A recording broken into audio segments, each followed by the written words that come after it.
ಗ್ರಾಮೀಣ ಭಾಗದಲ್ಲಿ ಮಾಡುವಂತಹ ಮಿರ್ಚಿಯನ್ನ ನಾನು ಮಾಡಿ ತೋರಿಸ್ತೀನಿ. ಓಹೋ, ಮಿರ್ಚಿ ದಪ್ಪವಾಗಿ ಈ ರೀತಿ ಉದ್ದುದ್ದವಾಗಿರ್ಬೇಕು. ಈ ಮೆಣಸಿನಕಾಯಿಗೆ ನಾನು ಉಪ್ಪು ಜೀರಿಗೆ ತುಂಬಿ ಮಾಡ್ತಾ ಇದ್ದೀನಿ. ತರಿಯಾಗಿ ಕುಟ್ಕೊಂಡಿದ್ದೀನಿ. ಈ ರೀತಿಯಾಗಿ ಓಪನ್ ಮಾಡ್ಕೋಬೇಕು. ತುಂಬ್ತಾ ಇದ್ದೀನಿ. ಮೆಣಸಿನಕಾಯಿ ರುಚಿ ಬರೋದೇ ಈ ಕಲಸ್ಕೆನದ್ರ ಮೇಲೆ ಬರುತ್ತೆ. ಇದಕ್ಕೆ ಒಂದು 1/2 ಸ್ಪೂನಷ್ಟು ಜೀರಿಗೆ ಹಾಕಿ, ಒಂದು ಅರ್ಧ ಟೀ ಸ್ಪೂನಷ್ಟು ಅಜ್ವಾನ್ ಕಾಳು. ಇದನ್ನ ಹಂತವಾಗಿ ಸ್ವಲ್ಪನೇ ಹಾಕ್ತಾ ಕಲಿಸ್ಬೇಕು. ಸ್ವಲ್ಪ ಕಾದಿರೋ ಒಂದು ಸ್ಪೂನಷ್ಟು ಇಲ್ಲಿ ಜೀರಿಗೆ ಉಪ್ಪು ತುಂಬಿರೋದನ್ನ ಈ ರೀತಿ ಹಿಟ್ಟಲ್ಲಿ ಎದ್ದಿ ಈ ರೀತಿ ಬಿಡ್ತಾ ಇದ್ದೀನಿ.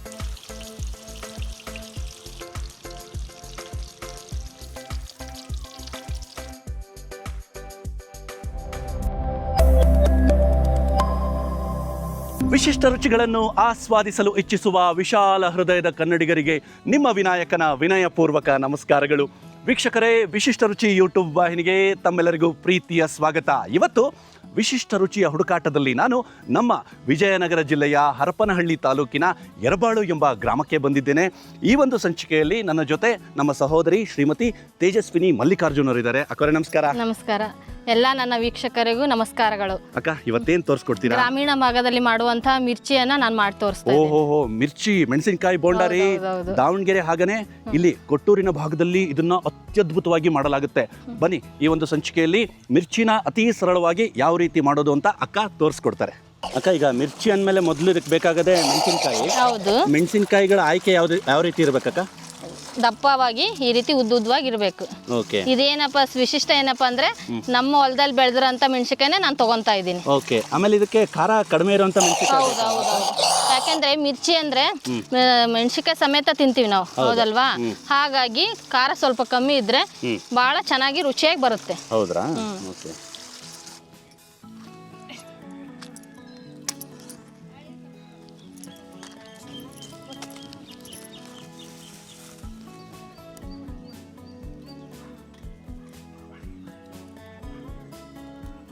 ಈಗ ಮೆಣಸಿನಕಾಯಿಗಳ ಆಯ್ಕೆ ಯಾವ ರೀತಿ ಇರಬೇಕು ಅಂತ ಹೇಳಿದ್ರಿ. ಹೌದು. ಈಗ ಮಿರ್ಚಿ ಮಾಡೋದಕ್ಕೆ ಏನೇನ್ ಬೇಕು ಅಂತ ತೋರಿಸ್ಕೊಟ್ಬಿಡಿ ಅಕ್ಕ. ಒಂದು 10 ರಿಂದ 15 ಮೆಣಸಿನಕಾಯಿ. ಓಕೆ. 1/4 kg ಅಷ್ಟು ಹಸಿ ಕಡಲೆಬೇಳೆ ಹಿಟ್ಟು, ಓಕೆ, ಜೀರಿಗೆ, ಅಜ್ವಾನ, ಕಲ್ಲುಪ್ಪು ಮತ್ತು ಸೋಡಾ, ಅಡಿಗೆ ಸೋಡಾ. ಓಕೆ. ಇದರಲ್ಲಿ ಏನು ವಿಶೇಷ ಅಂದ್ರೆ ನಾನು ಮಿರ್ಚಿ ಮಾಡೋ ವಿಧಾನ, ಈ ಮೆಣಸಿನಕಾಯಿಗೆ ನಾನು ಉಪ್ಪು ಜೀರಿಗೆ ತುಂಬಿ ಮಾಡ್ತಾ ಇದ್ದೀನಿ. ಜೀರಿಗೆ 1 ಸ್ಪೂನು, ಉಪ್ಪು 1 ಸ್ಪೂನು ನಾನು ಈ ರೀತಿ ತರಿಯಾಗಿ ಕುಟ್ಕೊಂಡಿದ್ದೀನಿ. 1 ಸ್ಪೂನು ಕಲ್ಲುಪ್ಪು, ಹಾಗೇನೆ 1 ಸ್ಪೂನ್ ಜೀರಿಗೆನ ಈ ರೀತಿಯಾಗಿ ಮಿಕ್ಸಿಯಲ್ಲೂ ತರಿಯಾಗಿ ರುಬ್ಕೋಬಹುದು. ಹೌದು. ಓಕೆ. ಇದನ್ನ ಮೆಣಸಿನಕಾಯಿ ತುಂಬ್ತೀರಾ? ಕಟ್ ಮಾಡ್ಬಿಟ್ಟು ಈಗ ಮಾಡಿ ತೋರಿಸ್ತೀನಿ. ಮೆಣಸಿನಕಾಯಿನ ಈ ರೀತಿಯಾಗಿ ನಾನು ಮಧ್ಯಕ್ಕೆ ಸೀಳ್ಕೊಳ್ತಾ ಇದ್ದೀರಾ? ಮಧ್ಯದಲ್ಲಿ ತುಂಬೋದಕ್ಕೆ ಈ ರೀತಿ ಸೀಳ್ಕೊಳ್ತಾ ಇದೆ. ಈ ರೀತಿ ಓಪನ್ ಮಾಡ್ಕೋಬೇಕು. ಎಲ್ಲಾ ಮೆಣಸಿನಕಾಯಿನ ಇದೇ ರೀತಿ ಮಾಡ್ಕೊಂಡು. ಈಗ ಖಾರ ಜಾಸ್ತಿ ಇರುವಂತ ಮೆಣಸಿನಕಾಯಿಗಳನ್ನ ತಗೊಂಡ್ಬಿಟ್ರೆ ನಾವು ಉಪ್ಪು ಜೀರಿಗೆ ತುಂಬಕ್ಕಾಗಲ್ಲ, ಅಂದ್ರೆ ಖಾರ ಜಾಸ್ತಿ ಹೊಡಿಯುತ್ತೆ. ಖಾರ ಜಾಸ್ತಿ ಇದ್ದಂದ್ರೆ ಈ ರೀತಿ ಮೆಣಸಿನಕಾಯಿ ಇದಿರುತ್ತಲ್ಲ ಬೀಜಗಳು, ಇದನ್ನ ತೆಗೆದು ಜಾಸ್ತಿ ಖಾರ ಇತ್ತು ಅಂದ್ರೆ ಉಪ್ಪು ಜೀರಿಗೆ ತುಂಬಿದ್ರೆ ಚೆನ್ನಾಗುತ್ತೆ. ಖಾರ ಮೀಡಿಯಂ ಇತ್ತು ಅಂದ್ರೆ ಅವಶ್ಯಕತೆ ಇರಲ್ಲ, ಅದು ಬೀಜ ತೆಗಿಯೋ ಅವಶ್ಯಕತೆ ಇರಲ್ಲ. ಇದು ನಾನು ತಗೊಂಡಿರೋಂಥ ಮೆಣಸಿನಕಾಯಿ ಜಾಸ್ತಿ ಖಾರ ಏನಿಲ್ಲ, ಹಾಗಾಗಿ ನಾನು ಹಾಗೆ ಮಾಡ್ತಾ ಇದ್ದೀನಿ. ಈ ಮೆಣಸಿನಕಾಯಿಗಿಂತ ಜವಾರಿ ಮೆಣಸಿನಕಾಯಿ ಅಂತ ಸಿಗುತ್ತೆ, ಅದು ಜಾಸ್ತಿ ಸ್ವಲ್ಪ ಹಸಿರಾಗಿರುತ್ತೆ. ಆ ಮೆಣಸಿನಕಾಯಿ ಆದ್ರೆ ಬಹಳ ರುಚಿಯಾಗಿ ಬರುತ್ತೆ. ನಾನು ನಮ್ಮ ಹೊಲದಲ್ಲಿ ಸಿಕ್ಕಿರೋದ್ರಿಂದ ಈ ಮೆಣಸಿನಕಾಯಿನೇ ಮಾಡಿ ತೋರಿಸ್ತಾ ಇದ್ದೀನಿ. ಈ ರೀತಿಯಾಗಿ ಓಪನ್ ಮಾಡ್ಕೋಬೇಕು ನೋಡ್ರಿ. ಖಾರ ಜಾಸ್ತಿ ಇರುವಂತಹ ಮೆಣಸಿನಕಾಯಿಗಳನ್ನ ತಗೊಂಡ್ರೆ ಆಗ ಬೇಕಿದ್ರೆ ಆ ಬೀಜಗಳನ್ನ ತೆಗಿಬಹುದು. ತೆಗೆದ್ರೆ ಖಾರ ಕಮ್ಮಿ ಆಗುತ್ತೆ. ಇದು ಜಾಸ್ತಿ ಖಾರ ಇಲ್ವಲ್ಲ, ಹಾಗಾಗಿ ನಾನು ಬೀಜ ಏನು ತೆಗಿಯೋದಿಲ್ಲ. ಕೆಲವೊಬ್ರು ತುದಿನ ಕಟ್ ಮಾಡ್ಕೊಳ್ತಾರೆ, ನೀವಿಲ್ಲಿ ಮಧ್ಯ ಸೀಳ್ಕೊಳ್ತಾ ಇದ್ದೀರಾ? ಹೌದು. ಯಾಕಂದ್ರೆ ತುದಿ ಯಾಕೆ ತೆಗಿತಾರ ಅಂದ್ರೆ ಅದು ಎಣ್ಣೆಲಿ ಹಾಕಿದಾಗ ಸಿಡಿಯಂತ ಚಾನ್ಸಸ್ ಇರುತ್ತೆ. ಹಾಗಾಗಿ ಅದನ್ನ ತುದಿನ ಕಟ್ ಮಾಡಿ ತೆಗಿತಾರೆ. ನಾನು ಯಾಕೆ ತೆಗಿಯಲ್ಲ ಅಂದ್ರೆ ಇಲ್ಲಿ ನಾನು ಓಪನ್ ಮಾಡಿರ್ತೀನಲ್ವಾ, ಹಾಗಾಗಿ ಅದ್ರ ಅವಶ್ಯಕತೆ ಇಲ್ಲ. ಇದಕ್ಕೆ ನಾನು ತರಿಯಾಗಿ ರುಬ್ಕೊಂಡಿರುವಂತಹ ಜೀರಿಗೆ ಮತ್ತು ಕಲ್ಲುಪ್ಪನ ಈ ರೀತಿ ತೋರಿಸಿದ್ನಲ್ಲ, ಅದನ್ನ ಇದಕ್ಕೆ ಫಿಲ್ಅಪ್ ಮಾಡ್ತಾ ಇದ್ದೀನಿ, ತುಂಬ್ತಾ ಇದ್ದೀನಿ. 2 ಬೆರಳಿಗೆ ಎಷ್ಟು ಬರುತ್ತೋ ಅಷ್ಟನ್ನ ತಗೊಂಡು ನಾನು ಈ ರೀತಿ ಫಿಲ್ಅಪ್ ಮಾಡ್ತಾ ಇದ್ದೀನಿ ನೋಡ್ರಿ. ತುಂಬ್ತಾ ಇದ್ದೀನಿ ಈ ರೀತಿ. ಎಲ್ಲವನ್ನೂ ಮೆಣಸಿನಕಾಯಿನೂ ತುಂಬಬೇಕು. ನಮ್ಮ ದಾವಣಗೆರೆ ಭಾಗದಲ್ಲಿ ಏನಪ್ಪಾ ಅಂತಂದ್ರೆ ಇದು ಇರಲೇಬೇಕು. ಬೆಳಗ್ಗೆ ತಿಂಡಿಗೂ ಇರಬೇಕು, ಸಂಜೆ ಖಾರ ಮಂಡಕ್ಕಿ ಜೊತೆಗೂ ಇರಲೇಬೇಕು. ನಾವು ವಾರದಲ್ಲಿ 1 ರಿಂದ 2 ಸರಿ ಮಾಡ್ಕೊಂತಾನೆ ಇರ್ತೀವಿ ನಮ್ಮ ಮನೆಯಲ್ಲಿ. ನಾವೇನು ಹೊರಗಡೆ ತಿಂತೀವಿ ಅಂದ್ರೂ ನಮ್ಮ ಮನೇಲಿ ಮಾಡಿದ ಮಿರ್ಚಿ, ಈ ರೀತಿ ಮಿರ್ಚಿ ತಿನ್ನೋದಕ್ಕೆ ಮಜಾ ಹೆಚ್ಚು. ಈ ರೀತಿ ಎಲ್ಲ ಮೆಣಸಿನ್ಕಾಯಿಗೂ ಇದೇ ರೀತಿಯಲ್ಲಿ ನಾನು ತುಂಬ್ಕೊಂಡಿದ್ದೀನಿ ಉಪ್ಪು ಜೀರಿಗೆನ. ಓಕೆ, ಇವಾಗ ಹಿಟ್ಟು ಕಲಿಸ್ಕೊಳ್ಳೋಣ. 1/4 kg ಅಷ್ಟು ಹಿಟ್ಟು ತೊಗೊಂಡಿದ್ನಲ್ಲ ಅದನ್ನ ಇವಾಗ ಹಾಕ್ತಾ ಇದ್ದೀನಿ. ಈಗ ಇದಕ್ಕೆ ಮೇನ್ ಅಂತಂದ್ರೆ ಈ ಕಲಿಸ್ಕೊಳ್ಳೋದೇ ತುಂಬಾ ಮುಖ್ಯ ಅಲ್ಲ? ಬಹಳ ಇಂಪಾರ್ಟೆಂಟ್.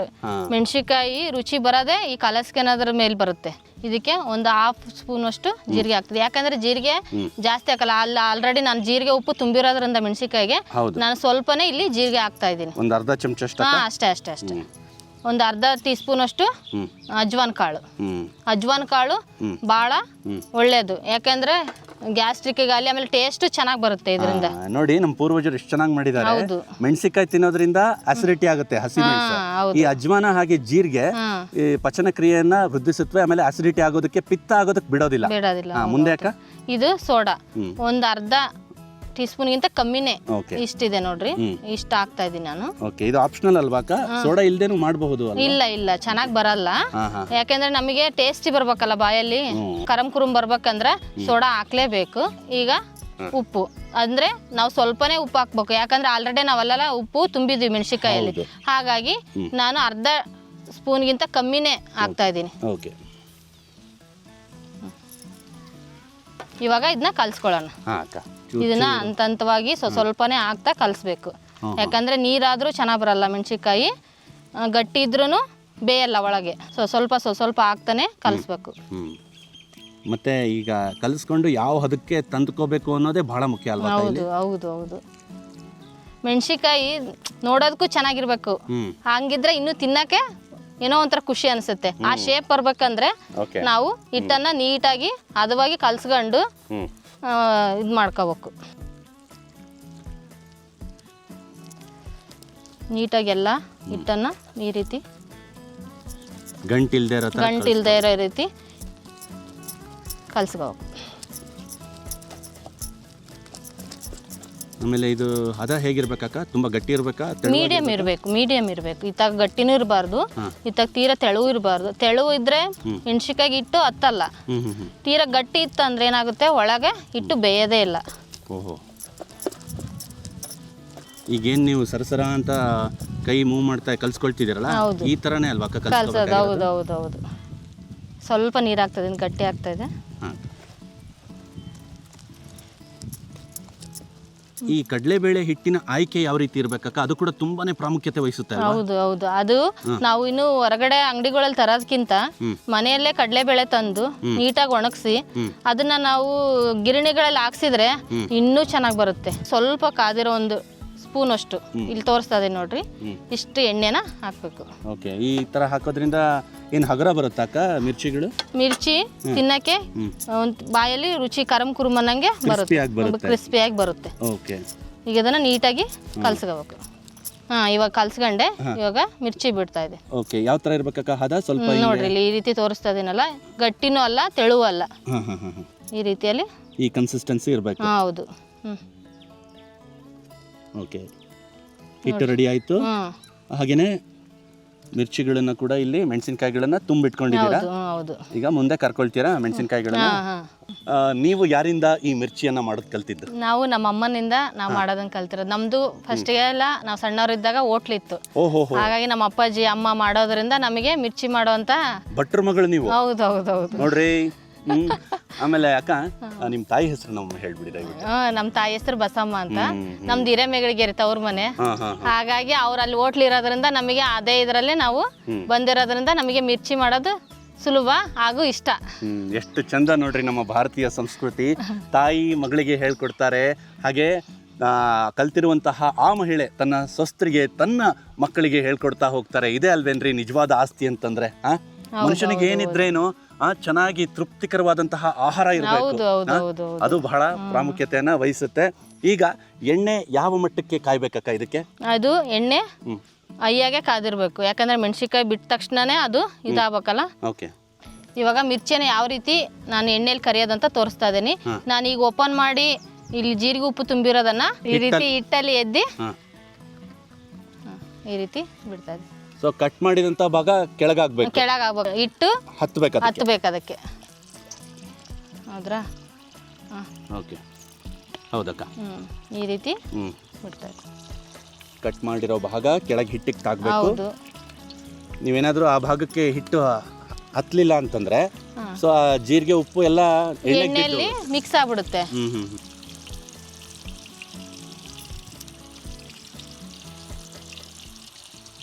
ಈ ರೀತಿ ಕೆಳಗೆ ಸ್ವಲ್ಪ ಮೇಲಕ್ಕೆ ಬಂದ್ಬಿಡ್ತಾವಲ್ಲ ಅಕ್ಕ? ಬೆಂದ ತಕ್ಷಣ ಮೇಲೆ ಬರುತ್ತೆ. ಈ ರೀತಿ ಚೌಟಲ್ಲಿ ತಿರುವಿ ಹಾಕ್ಬೇಕು. ಎರಡು ಕಡೆ ಬೇಯಬೇಕು ನೀಟಾಗಿ. ಚೆನ್ನಾಗಿ ಆ ಮಿರ್ಚಿ ಅಂದರೆ ಮೆಣಸಿನ್ಕಾಯಿ ಚೆನ್ನಾಗಿ ಫ್ರೈ ಆದರೆ ಅದೊಂಥರ ಇನ್ನೂ ಒಳ್ಳೆ ಟೇಸ್ಟ್ ಬರುತ್ತಲ್ಲ? ಹೌದು. ಸೊ ಎಷ್ಟು ಫ್ರೈ ಆಗ್ಬೇಕಕ್ಕ ಇದು? ಇದು ಕೆಂಪು ಹತ್ಬೇಕು. ಈ ರೀತಿ ಗೊತ್ತಾಗುತ್ತೆ ನಮಗೆ. ನೋಡ್ರಿ ಇಲ್ಲಿ ಕೆಂಪು ಹತ್ತದೆ. ಹಾಕಿದಾಗ ಯಾವ ರೀತಿ ಇತ್ತು, ಮೀಡಿಯಮ್ ಆಗ್ಬೇಕು ಕೆಂಪು. ತೀರಾ ಕೆಂಪು ಆಯ್ತಂದ್ರೆ ತಿನ್ನಕ್ಕೆ ಅಷ್ಟು ರುಚಿ ಅನ್ಸಲ್ಲ. ನೋಡಿ ಯಾವ ರೀತಿ ಬಂದಿದೆ ಅಂತ ಮಿರ್ಚಿ. ಹೌದು. ಸೊ ಈಗ ಇದನ್ನ ತಕೊಂಡ್ಬಿಡ್ತೀರಾ? ಹೌದು.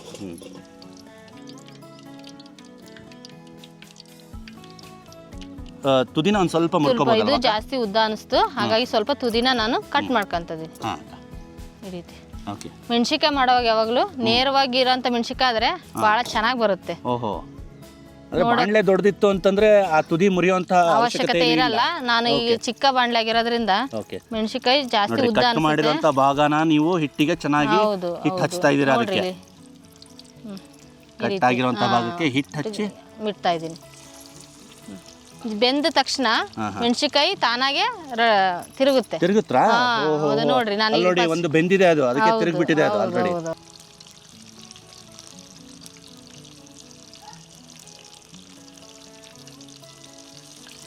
ಬಿಟ್ಟು ಒಂದ್ 2 ನಿಮಿಷಕ್ಕೆ ತಿರುಗಿಸ್ಕೊಂಡ್ಬಿಡೋದು. ಹೌದು ಹೌದು. ಕೆಳಗೆ ಇದಾಗ್ಬಿಡುತ್ತೆ, ಹೊತ್ಬಿಡುತ್ತೆ.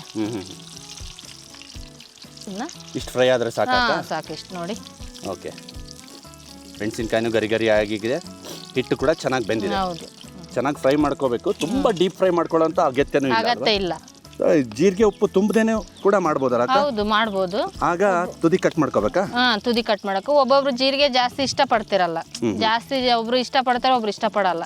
ಜಾಸ್ತಿ ಜೀರಿಗೆ ಫ್ಲೇವರ್ ಬೇಡ ಅನ್ನೋರು ಈ ರೀತಿ ಮೆಣಸಿಕಾಯಿ ಅಷ್ಟನ್ನೇ ತುದಿಯನ್ನ ಕಟ್ ಮಾಡಿ ಇನ್ ತೋರಿಸ್ತಾ ಇದೀನಿ ನೋಡ್ರಿ. ನಾನು ಓಪನ್ ಮಾಡಿಲ್ಲ ಇಲ್ಲಿ ತುದಿಯನ್ನ ಮಾತ್ರ ತೆಗ್ದಿದ್ದೀನಿ. ಇದು ಈ ರೀತಿ ನಾವು ಮಾಡ್ಕೋಬಹುದು. ಇದು ಒಂಥರ ಟೇಸ್ಟ್ ಚೆನ್ನಾಗಿರುತ್ತೆ. ಇನ್ಸ್ಟಂಟ್ ಆಗಿ ರೆಡಿ ಆಗುತ್ತೆ. ಹೌದು ಹೌದು ಹೌದು. ಈಗ ಟೈಮ್ ಇರಲ್ಲ, ತಿನ್ಬೇಕು ಅನ್ಸಿರುತ್ತೆ, ಆ ಜೀರಿಗೆ ಉಪ್ಪು ಮಾಡ್ಕೊಳೋ ಅಷ್ಟು ಪೇಷನ್ಸ್ ಇರಲ್ಲ. ಹಾಗಾಗಿ ಈ ರೀತಿ ಮಾಡ್ಕೋಬಹುದು. ನಾವು 2 ರೀತಿಯಲ್ಲಿ ಮಾಡ್ತೀವಿ ನಮ್ಮ ಮನೆಯಲ್ಲಿ. ಇನ್ನೊಂದು ಹೇಳ್ತೀನಿ ನೋಡ್ರಿ. ಮಿರ್ಚಿ ಮಾಡುವಾಗ ಈ ಭಾಗ ಇದೆಲ್ಲ ನಾವು ಮಾಡುವಾಗ ಈ ಭಾಗ ಅಂದ್ರೆ ಮೆಣಸಿಕಾಯಿ ಈ ರೀತಿ ಕಾಣಬೇಕು. ಆ ರೀತಿ ಇದ್ರೆ ಅದ್ರ ರುಚಿನೇ ಬೇರೆ. ಅಂದ್ರೆ ಸುತ್ತ ಹಿಟ್ಟು ಹತ್ತಬಾರ್ದು. ಈ ರೀತಿ ನೋಡಿ, ಇಲ್ಲಿ ಒಂದು ಶೇಪ್ ಬಂದಿದೆ. ಈ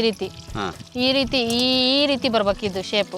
ಮೆಣಸಿಕಾಯಿ ತಿನ್ಬೇಕು, ಅಲ್ಲಿ ನೋಡಕ್ ಏನೋ ಒಂಥರ ಈ ತರ ಇದ್ರೇನೆ ಲಕ್ಷಣ. ಆಮೇಲೆ ತಿನ್ನಕ್ಕೂ ಒಂಥರ ಏನೋ ಮಜವಾಗಿರುತ್ತೆ. ಕೊಟ್ಟೂರು ಭಾಗದ ಅಥವಾ ದಾವಣಗೆರೆ ಭಾಗದ ಮಿರ್ಚಿ ಅಂದ್ರೆ ಈ ತರ ಇರುತ್ತೆ. ಇಷ್ಟು ಫ್ರೈ ಆದ್ರೆ ಸಾಕಲ್ವಾ? ಸಾಕು. ಒಂದೊಂದ್ ಕಡೆ ಬೆಂದಿರಲ್ಲ. ಈ ರೀತಿ ನಾವು ತಿರುಗಿಸ್ತಾ ಬೇಯಿಸ್ಕೋಬೇಕು.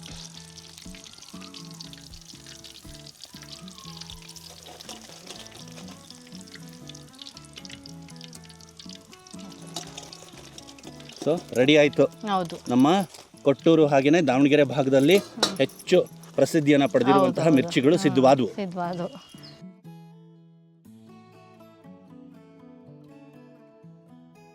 ನಮ್ಮ ಗ್ರಾಮೀಣ ಭಾಗದ ಮಿರ್ಚಿಯನ್ನು ಮಾಡಿ ತೋರಿಸಿದ್ದೀನಿ. ತಿಂದು ಹೇಗಿದೆ ಅಂತ ಹೇಳೋಣ. ಧನ್ಯವಾದಗಳು. ನಿಮಗೂ ಧನ್ಯವಾದಗಳು. ವೀಕ್ಷಕರೇ, ನೋಡಿದ್ರಲ್ಲ ಎಷ್ಟು ಅದ್ಭುತವಾಗಿ ಈ ಒಂದು ಸಂಚಿಕೆಯಲ್ಲಿ ತೇಜಸ್ವಿನಿ ಅಕ್ಕವರು ಮಿರ್ಚಿಗಳನ್ನು ಮಾಡಿ ತೋರಿಸಿದ್ರು ಅಂತ. ಇದು ವಿಶೇಷವಾಗಿ ನಮ್ಮ ಕೊಟ್ಟೂರು ಭಾಗದಲ್ಲಿ ಹಾಗೆ ದಾವಣಗೆರೆಯಲ್ಲಿ ತುಂಬಾ ಪ್ರಸಿದ್ಧಿಯನ್ನು ಪಡೆದಿರುವಂತಹ ಮಿರ್ಚಿಗಳು. ಬನ್ನಿ, ಈಗ ತಡ ಮಾಡ್ದೇ ತಿಂದುಬಿಡ್ತೀನಿ. ಸಂಜೆಗಳಲ್ಲಿ ಈ ರೀತಿಯ ಒಂದು ಅಡಿಕೆ ತೋಟ ಇದು, ಈ ಥರ ಒಂದು ವಾತಾವರಣದಲ್ಲಿ ಬಂದು ಈ ಥರ ತಿಂಡಿಯನ್ನು ಸವಿಯೋದೇ ಒಂದು ರೀತಿ ಸ್ವರ್ಗ ಅಂತ ನನ್ನ ಅನಿಸಿಕೆ. ಬನ್ನಿ ತಿನ್ನೋಣ. ನೋಡ್ರಿ ಎಷ್ಟು ಲಕ್ಷಣವಾಗಿ ಎಷ್ಟು ಚೆನ್ನಾಗಿರುತ್ತೆ. ನಮ್ಮ ಕೊಟ್ಟೂರು ಮೆಣಸಿನ್ಕಾಯಿಗಳು ಅಂತಂದರೆ ಹೀಗೇನೆ. ದಾವಣಗೆರೆ ಮೆಣಸಿನ್ಕಾಯಿ ಅಥವಾ ಕೊಟ್ಟೂರು ಭಾಗಗಳಲ್ಲಿ ಈ ರೀತಿ ಮೆಣಸಿನ್ಕಾಯಿಗಳನ್ನು ಮಾಡ್ತಾರೆ. ಎಷ್ಟು ಚೆನ್ನಾಗಿದೆ ನೋಡಿ ಮಿರ್ಚಿ. ಮತ್ತು ಇದರಲ್ಲಿ ಇವರು ಜೀರಿಗೆ ಉಪ್ಪನ್ನು ತುಂಬಿದ್ದಾರೆ. ಬನ್ನಿ ರುಚಿ ಹೇಗಿರುತ್ತೆ ಅಂತ ನೋಡೋಣ.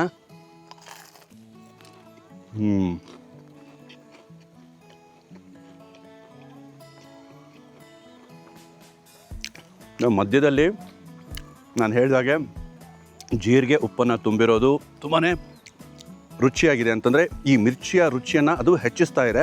ಹಾಗೆಯೇ ಮೆಣಸಿನ್ಕಾಯಿ ಆಯ್ಕೆ ಹೆಚ್ಚು ಖಾರವಿಲ್ಲದೆ ಇರುವಂಥ ಮೆಣಸಿನ್ಕಾಯಿನ ಇವರು ಆಯ್ದುಕೊಂಡು ಏನು ಮಾಡಿದಾರೋ ತುಂಬಾ ಒಳ್ಳೆ ರುಚಿ ಕೊಡ್ತಾ ಇದೆ. ಮೆಣಸಿನ್ಕಾಯಿ ಸ್ವಲ್ಪ ಖಾರ ಅಂತ ಅನಿಸ್ಬೇಕು, ಆದರೆ ಹೆಚ್ಚಿಗೆ ಖಾರ ಹತ್ಬಿಟ್ಟು ಅದು ಬಿಕ್ಕಳಿಕೆ ಬಂದುಬಿಡುತ್ತಲ್ಲ, ಅಷ್ಟರ ಮಟ್ಟಿಗೆಲ್ಲ ಇರಬಾರ್ದು, ಅಷ್ಟು ಖಾರ ಎಲ್ಲ ಇರಬಾರ್ದು, ಮೈಲ್ಡಾಗಿರಬೇಕು. ಮತ್ತು ತುಂಬಾ ಕ್ರಿಸ್ಪಿಯಾಗಿ ಬಂದಿದೆ. ಮಿರ್ಚಿ ಹಿಟ್ಟೆಲ್ಲ ಹದವಾಗಿ ತುಂಬ ಚೆನ್ನಾಗಿ ಫ್ರೈ ಆಗಿದೆ ಎಣ್ಣೆಯಲ್ಲಿ. ಹಾಗೆಯೇ ಓಂಕಾಳು ಹಾಗೆ ಜೀರಿಗೆ ಹಿಟ್ಟು ಕಲಸೋವಾಗಲೂ ಕೂಡ ಇವರು ಜೀರಿಗೆ ಹಾಗೆ ಓಂಕಾಳನ್ನು ಹಾಕ್ಕೊಂಡಿದ್ರಲ್ಲ, ಅವುಗಳು ಕೂಡ ಅಲ್ಲೊಂದು ಇಲ್ಲೊಂದು ನಮಗೆ ಬಾಯಿಗೆ ಸಿಕ್ಕಾಗ ತುಂಬಾ ರುಚಿ ಅಂತ ಅನಿಸುತ್ತೆ.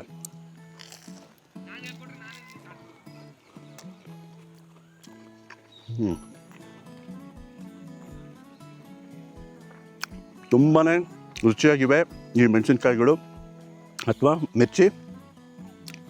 ಸಾಮಾನ್ಯವಾಗಿ ಈ ಮಿರ್ಚಿಗೆ ಖಾರ ಮಂಡಕ್ಕಿ ಇರಬೇಕು, ಜೊತೆಗೆ ತುಂಬಾ ಅತ್ಯದ್ಭುತವಾಗಿರುತ್ತೆ ಆ ಎರಡರ ಕಾಂಬಿನೇಷನ್ನು. ಆದರೆ ಇಲ್ಲಿ ನಾನು ಮಿರ್ಚಿಯನ್ನು ಮಾತ್ರ ಟೇಸ್ಟ್ ಮಾಡಿಬಿಟ್ಟು ತಮಗೆ ತಿಳಿಸಿದೆ. ನೋಡಿದ್ರಲ್ಲ, ಈ ಒಂದು ಸಂಚಿಕೆಯಲ್ಲಿ ನಾನು ನಮ್ಮ ವಿಜಯನಗರ ಜಿಲ್ಲೆಯ ಹರಪನಹಳ್ಳಿ ತಾಲೂಕಿನ ಹೆರ್ಬಾಳಿಗೆ ಬಂದುಬಿಟ್ಟು ಇಲ್ಲಿ ತೇಜಸ್ವಿನಿ ಅಕ್ಕವರು ಮಾಡಿಕೊಟ್ಟಂತಹ ಈ ರುಚಿಯಾದ ಮಿರ್ಚಿಗಳನ್ನು ತಿಂದು ನೋಡಿದೆ. ಇದೇ ರೀತಿ ನಮ್ಮ ಮುಂದಿನ ಸಂಚಿಕೆಗಳಲ್ಲೂ ಕೂಡ ಇದೇ ರೀತಿಯ ವಿಶಿಷ್ಟವಾದ ಖಾದ್ಯಗಳನ್ನು, ವಿಶೇಷವಾದ ಸ್ಥಳಗಳನ್ನು ನಾನು ನಿರಂತರವಾಗಿ ಪರಿಚಯಿಸ್ತಾ ಹೋಗ್ತೇನೆ, ತೋರಿಸ್ತಾ ಹೋಗ್ತೇನೆ. ದಯವಿಟ್ಟು ನಮ್ಮ ವಿಶಿಷ್ಟ ರುಚಿ ವಾಹಿನಿಯನ್ನು ಸಬ್ಸ್ಕ್ರೈಬ್ ಮಾಡಿಕೊಂಡು ನಮ್ಮ ವಿಡಿಯೋಗಳನ್ನು ನಿರಂತರವಾಗಿ ನೋಡ್ತಾ ನಮ್ಮನ್ನು ಬೆಂಬಲಿಸಿ. ಧನ್ಯವಾದಗಳು.